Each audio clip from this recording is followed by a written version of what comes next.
Hats Off Show begins in 5, 4, 3, 2, 1. Welcome to the Hats Off Show. My name is Jared Einson alongside my co-host Adam Green here in beautiful New York City.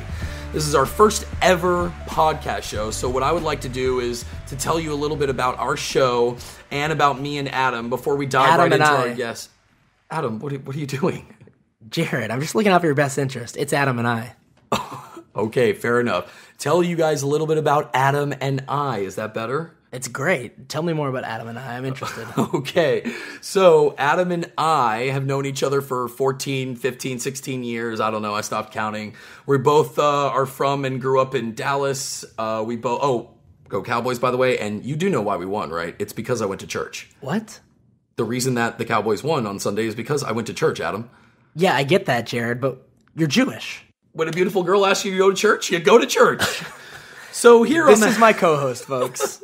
So here on the Hats Off Show, we will be talking about the entertainment industry and the sports world, often merging the two worlds together and putting our entertainers in the professional sports world with an entertainment twist, while putting our athletes in the professional entertainment world with a sports twist. Adam and I, see, I learn, I'm getting better. You're a quick learner. I am.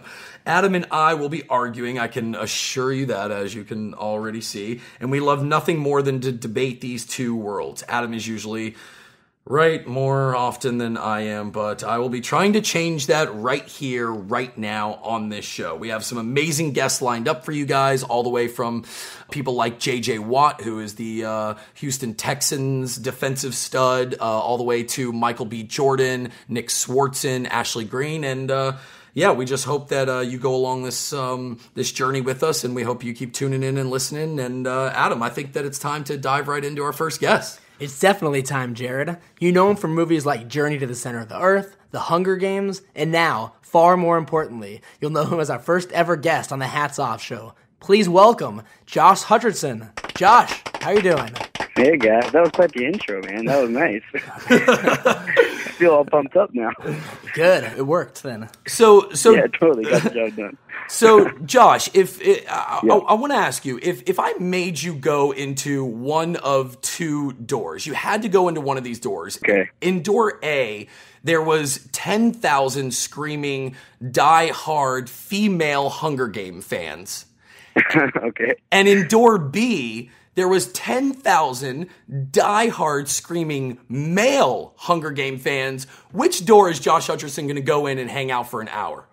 Oh God, I don't know which answer you're expecting here, but Jesus, I've had a lot of experience with door A, so maybe I'd switch it up and try door B and see what happens there. You said you've had a lot of experiences in door A. What are those experiences like, and what do you think door B would be like? Oh man, door A experiences are usually very intense. My experience with that has been at like when you have like the big premieres and the big, Hunger Game events and stuff like that. The fans there are typically young girl, teenage fans of the Hunger Games, and it's a lot of high pitched screaming, a lot of love, and a lot of we appreciate all that, but it's a little intense. I'm thinking maybe the decibels would be a little lower in door B with screaming guys. I don't know. I'm hoping my ears would get a little bit of a break. I've seen a lot of the Hunger Games fans that are male, and I think that they can give the females some competition, Josh. They definitely can, but there's a certain like pitch of scream that these young girls can achieve that is just it just pierces right through your ear, and it's like that's deafening. It's a deafening. I want to say roar, but it's more high pitched than that. So, Jared, I know we're going to wait till the end of the podcast, but I just have to interrupt and go to this right now. Josh, we have this segment. Wait, are you going to opposites attract already? Yes, I am. This absolutely. Is unreal. Wow, I'm sorry, right. Josh. I apologize that we're flipping the script on you. We're going already. off script already. Uh-oh. All right, good. Let's do it. Ladies and gentlemen, Hats Off Show Promotions is proud to present Opposites Attract, where Adam and Jared will debate a topic, and the guests will choose a winner. Winner, chicken dinner! And a loser. The who? The her. Arguing out of the red microphone from Dallas, Texas, he has seen Celine Dion 3 times live in Las Vegas. Jared Einson. And his opponent across the studio, arguing out of the blue microphone, also from Dallas, Texas. He once shared an elevator ride with Kevin Costner. They did not make eye contact nor speak to each other. Adam Green. Now's a chance for our guest to tell us who the winner is of this actual argument. Ooh, okay, all right, I like this. All right. But you do know, you do realize that Josh is going to go with me here, right? Jared, I'm going to try to be as unbiased as I can in this and be a truly honest, which argument is correct. So, I'm gonna let the okay. argument, That's very dictate. That's very fair. That's very fair. I'm loving the integrity of our guests right now. Of course, it's my competitiveness. Fair fight. So here's the question: if you had to go in to the Hunger Games, Josh Hutcherson had to go into the Hunger Games, and President Snow said you could take any athlete to fight with you in the games. Okay. Who would you take and why? Now, Jared, go ahead and go first. Well, yeah. Well, I think this question more stemmed from not wanting to know who you would take, Josh, but it's more, this was the question we wanted to ask you. I definitely said, this is something me and Adam have argued about. I said, if I had to go in the Hunger Games with anybody from the sports world, I would 100% take Bill Belichick, the coach of the New England Patriots, because I would take him for many reasons. I think that, you have to be more than just a strong force when you're going into the games. And Bill Belichick has proven himself to put together such a mastermind game plan and knows exactly where everybody should be on that field and in here, in the games, at what time, when, where, what play to pick. And I think that if you had somebody like him, with the time that you guys have to prepare before you go into the games, if I had somebody like Bill Belichick on my side, I feel very, very comfortable with my chances to make it out of the games alive. That's okay. Interesting. That's interesting, Jared, but I happen to disagree, unfortunately. Oh, really? I'm going in opposite direction. I'm actually going with an athlete. I'm going to go with Chris Paul. Chris Paul, not only is he fast, not only is he agile, he's extremely smart. If you watch a Clippers game, he's a point guard. He manages the whole floor. He tells everyone where to go. He's also incredibly intelligent on defense, always getting steals. He's Adam, you bashed on Bill Belichick, but Chris Paul hasn't even made an NBA final. You know what? I'm sorry, Josh. We're just going to let you decide, and you talk now about who has the better point and who do you think has the best argument.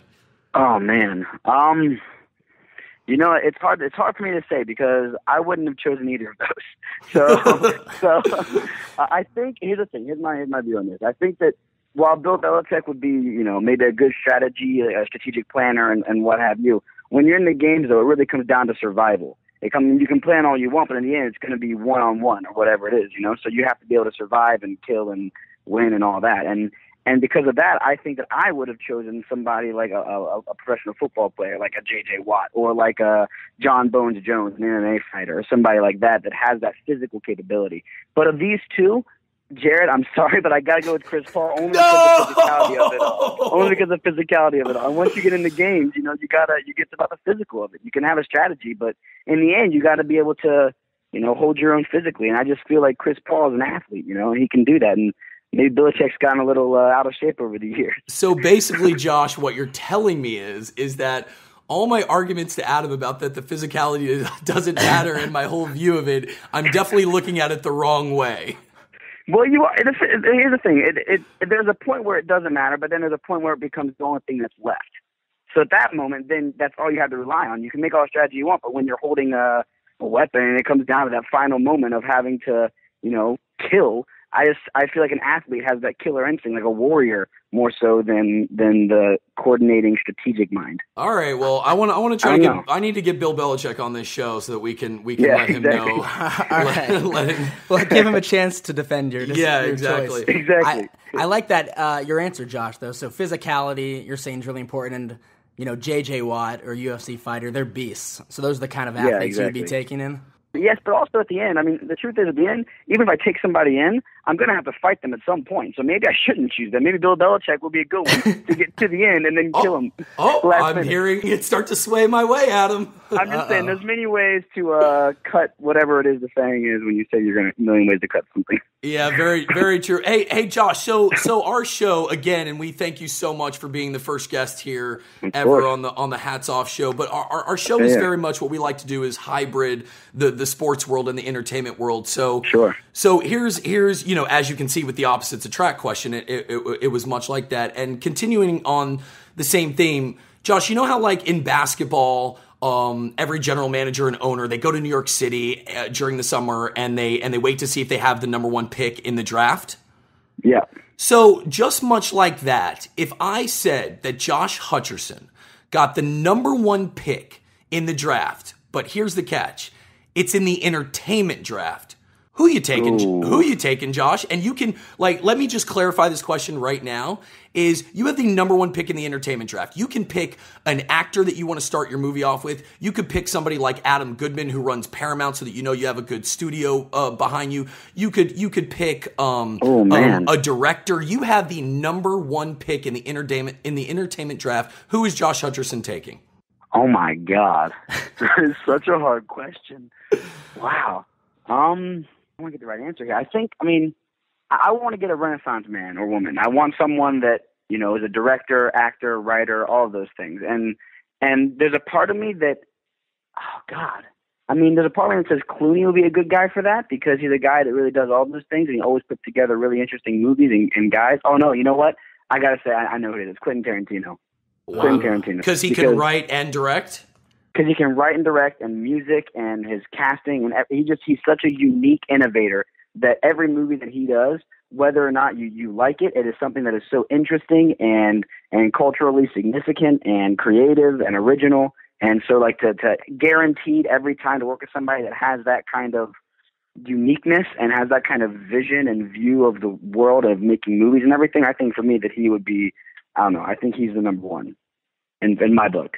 Josh, I do want to let you know that if you're taking Quentin Tarantino with the first pick in the draft, you have just left me with the second pick, and I'm taking Leonardo DiCaprio, so you're going to have to be okay with that. Jared, I knew you were going to say that. So predictable. Because I thought about it. I thought about Leo for a minute, but I don't know. I had to go to a director. I had to go to director-writer. You know what, though? With your pick with Tarantino, I feel like you don't need to take an actor because actors are just going to sign up and volunteer. Who doesn't want to be? Exactly. Josh, would you want to be in a Tarantino film?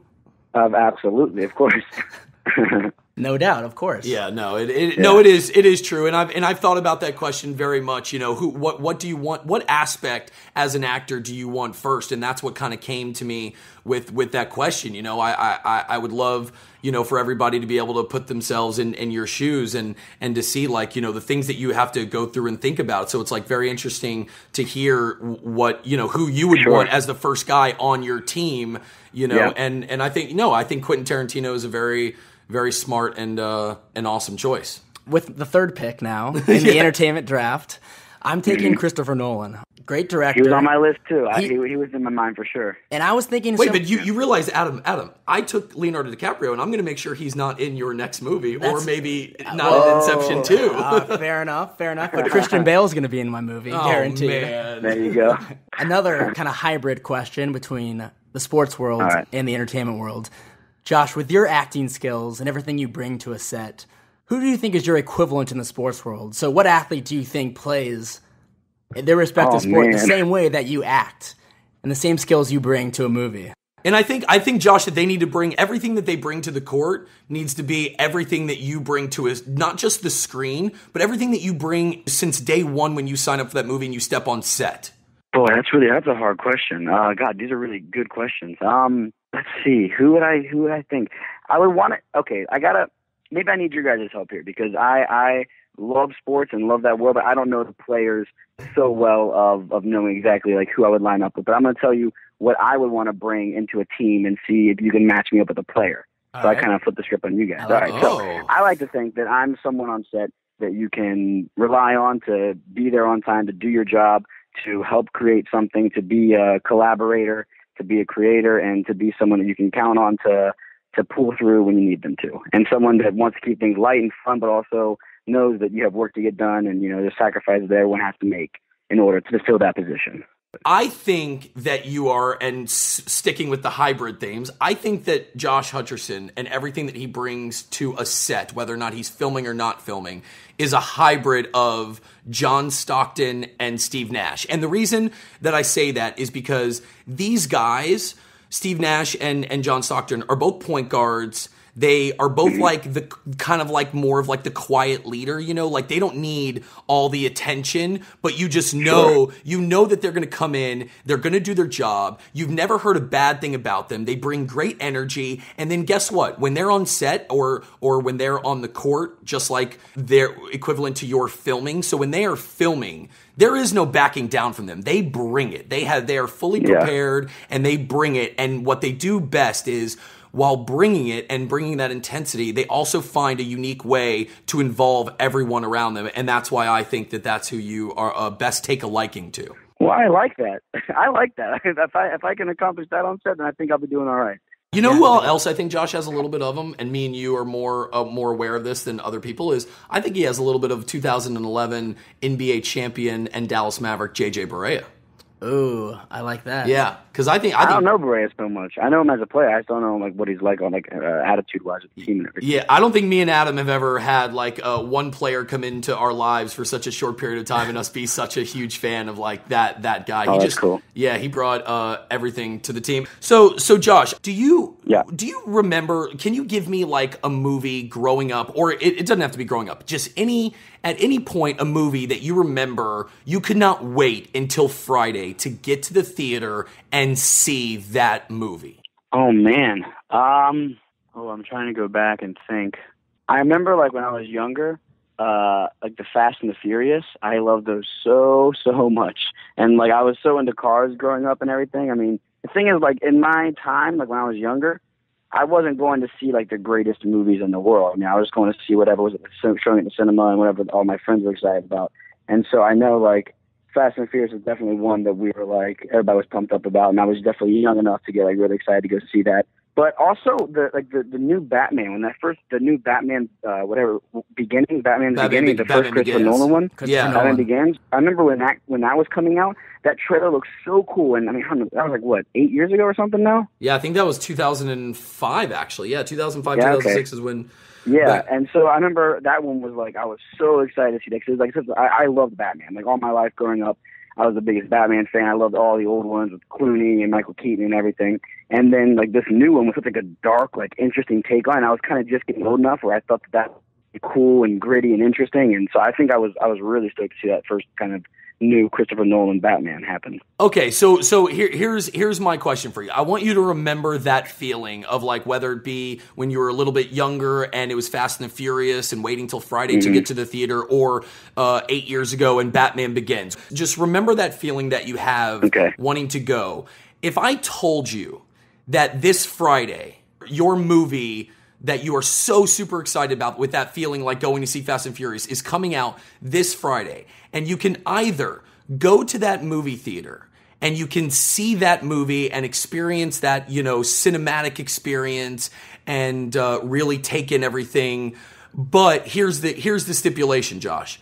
Okay. That movie is only playing that one time. It will never come out on DVD. It will never be played or showed again. It literally was made just for that one time in that theater. But I'm guaranteeing you a seat, okay? Would you pick to go see that movie? Or if I told you that the Kentucky Wildcats are playing in the national championship game and you have floor tickets to go see them on Friday, but there's no way to DVR that game or see the highlights on SportsCenter, all you're going to do is the same. All you're going to do is the same thing with that movie, which is hear people talk about it, but never get to relive it or experience it for yourself. Which one is Josh going to pick? I'm laughing because you know me, and you know that I'm picking Kentucky Wildcats. There's no way I'm missing the national championship, but I never get to see a replay. I never get to see the highlights. There's so many movies that I can have like a experience like that with that I love so much, but like to see the Cats, that's like a historical event, and I want to be a part of that more so than seeing that movie that one time. You know what the worst? You know what the worst? I mean, it seems obvious to me. I'd agree with you. And the worst part, you would agree with him?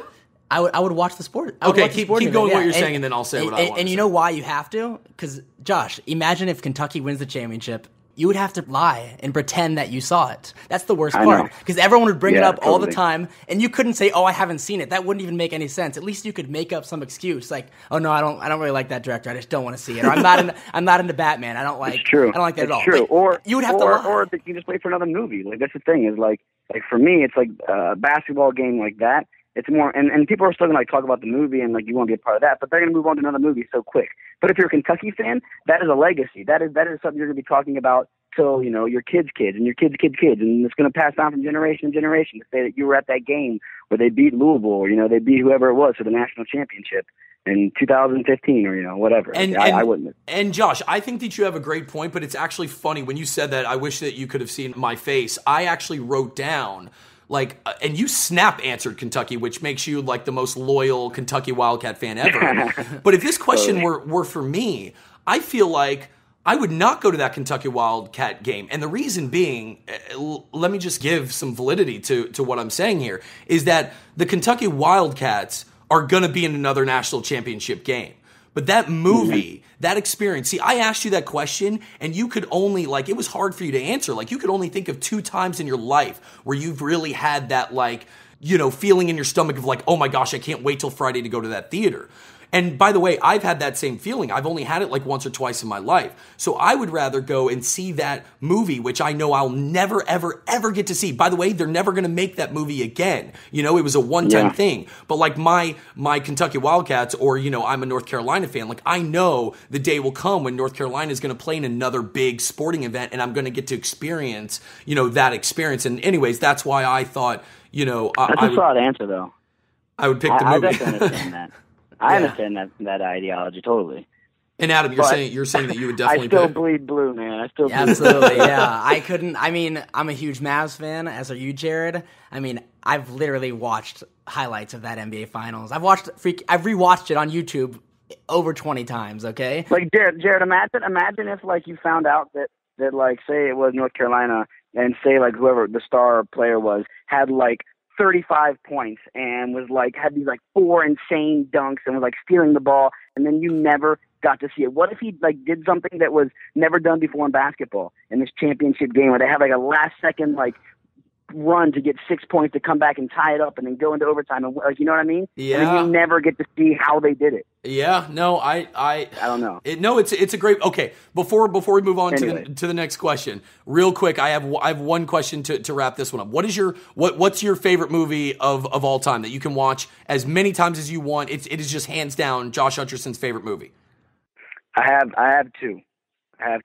I can't decide between Fight Club, which when I did my first interview ever, I was 9 or 10 years old. They asked me my favorite movie was, and I said Fight Club.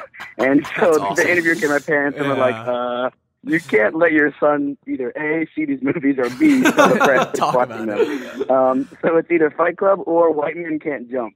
Wow, every time that movie's on TV, I will sit down and watch the whole thing.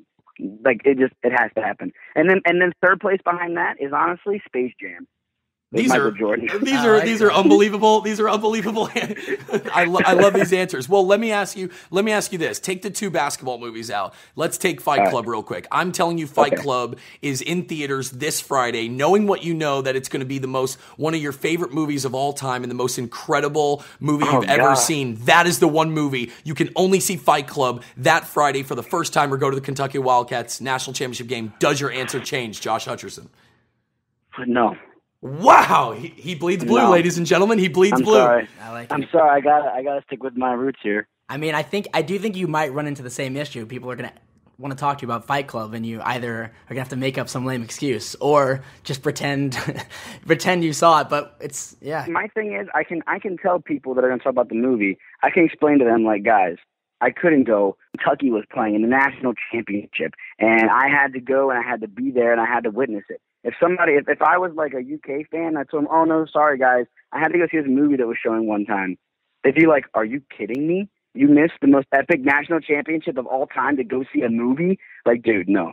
You're not a Kentucky fan. I'd be disowned. I feel like I'd be disowned. No, it's very true. And I think the one thing that we've learned here is that you definitely are, you bleed blue. And I respect it because you're from Kentucky and you're basically saying, listen, the greatest movie in the world, I'm going to have to just see the second greatest movie, but Kentucky Wildcats, I'm here by your side. That's right, exactly. Which I definitely love. I wanted to ask you really quick a little offbeat question. It's just something that I've always had a fascination with.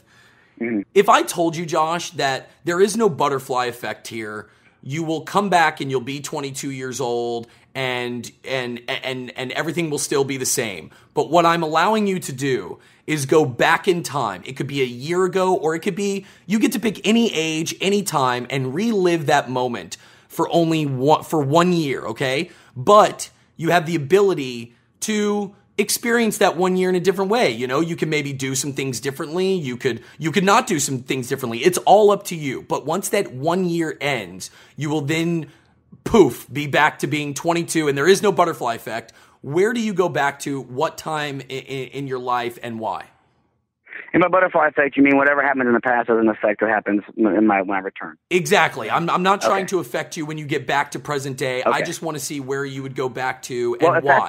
If that's the case, then I would go back to like high school or right after high school, and I would go to college, even just for a year. Because if it's not going to change anything that's happening in the present, that means I could snap back and have the same career that I have now too. That's like the one thing that I wish that I could have done is go to college, and like a normal college student would have. So if I could have done that and not, because the reason I didn't is because my acting was going in such a great direction that I didn't feel that I could either A, focus on both at the same time, like some people can, I just couldn't do that, or B, I couldn't really step away from acting and then come back afterwards because I wanted to take advantage of, the momentum that I had going for me. So I would go back and I would do college if I could without inhibiting the place I'm at now in my career. So having said that, do you think that there's a part of you that regrets not being able to go to college as like an 18-year-old kid and experiencing all that? That would I regret? It's hard to say because I really do feel that there's a strong potential that if I would have gone to college, that my career wouldn't have continued the way it has. And if I went to college, I sure as hell wouldn't have been Hunger Games because I would have been that age in college. So I mean, no, I don't regret it. I don't regret it. I mean, sure, I wish that I could have gotten that, but also like you have to look at what I've gotten. I have to look at what I've gotten in lieu of that. And even like being a kid, like being little and traveling around the world and making movies, like did I miss out on like having summers at home and going to school and everything like that? To a certain extent, yeah, but I also got to live something so unique. And like so many of the kids get to live the normal school experience of going to school every day and having that, kind of a stable lifestyle, which is great, of course. But like I got to experience something like, abnormal. And so for me, I think kind of be able to break out in life and do something interesting and do something different. That's like a really important thing for me. So I definitely don't regret it, but I just wish that if I could, if that scenario that you played out for me where I can go back in time and sort of relive something, do something differently and not affect the present, then that's what I would do. So we were just going back to the past here. Let me ask you, Josh, moving forward, when you're eventually a dad and you have a kid, and let's say he comes to you and you started acting at a really young age. If he had an interest in acting as well, do you feel like it would be an easy decision to say, yeah, follow my footsteps, do it? Or would you have some hesitation because you wanted him to maybe have that more normal lifestyle that you were just describing? That's a great question, Adam. I think I would want to support him when my family supported me because it allowed me to, go for my dreams and goals. And, I was lucky to know what I wanted to do at 9 years old. If I had a kid that was that, determined at that young of an age, I would definitely support it. I would, however, also make sure I really, really, really focus on finding a way to give him the proper education and the proper, social interaction with kids his age and everything. And not that my parents didn't do that, but I didn't go to normal school for a long time, and I would try to find a way to maybe balance that a little bit better for my kid. That's a great answer. Yeah. And I think this might be obvious, but would you go to Kentucky for that 1 year of college if you went back in time? I absolutely would. To be a Wildcat, absolutely. There we go. Well, Josh, our we're gonna wrap it up with one last segment. I think we're gonna do a rapid fire round with you.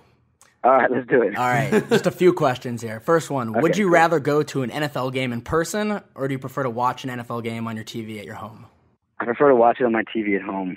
I feel guilty about it, but I'm not a big enough fan of anyone. I mean, a Bengals fan, but I'm not like a diehard, so I prefer to watch it on TV. I can see all the plays better. I can understand the game clearer, and I don't have to pay $15 for a beer. Josh, who are the louder fans, the Hunger Game fans or the Kentucky Wildcat fans?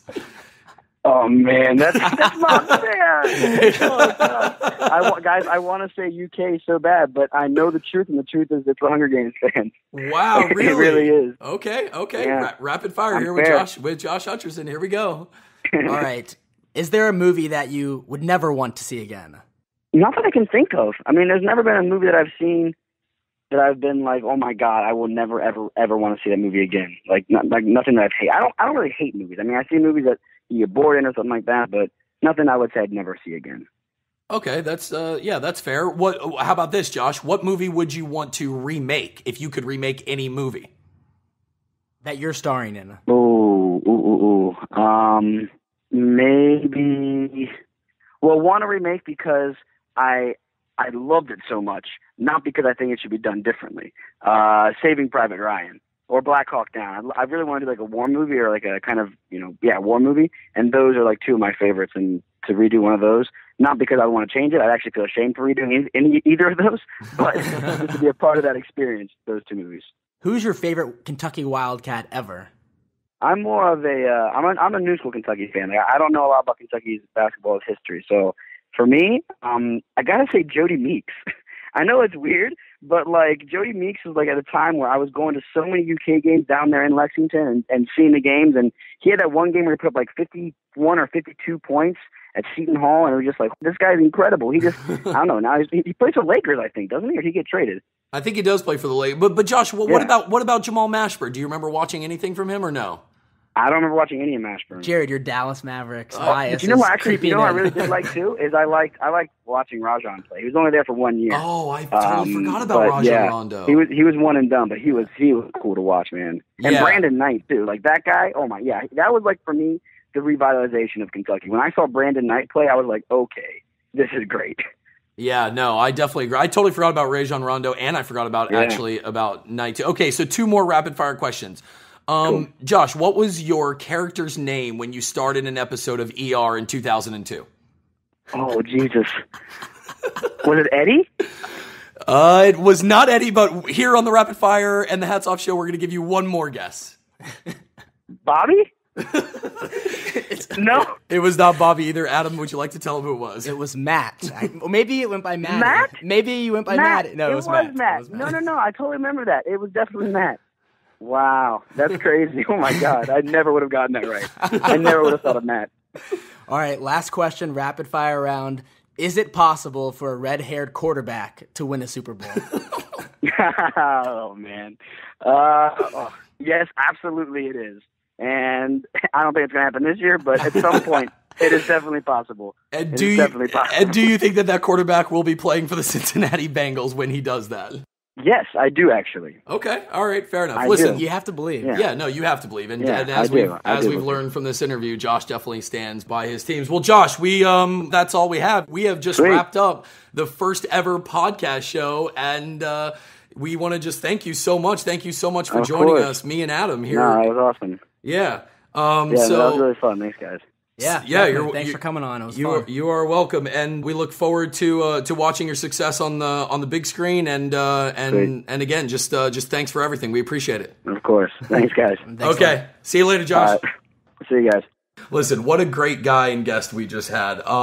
So listen, guys, we hope you liked the first episode of the Hats Off Show. Again, we're just trying to, I guess, bring something new to the table as we dive into the sports and entertainment worlds and kind of just combining the two.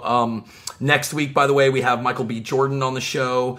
You've seen him in The Wire and Friday Night Lights, Fruitvale Station, and Adam and I can't wait to dive into that conversation. He's going to be an interesting one to have on the show. After that, we're going to have Oscar-nominated writer and director Jason Reitman, so it's going to be fun and exciting, and we just hope that you guys will go along this ride with Adam and I.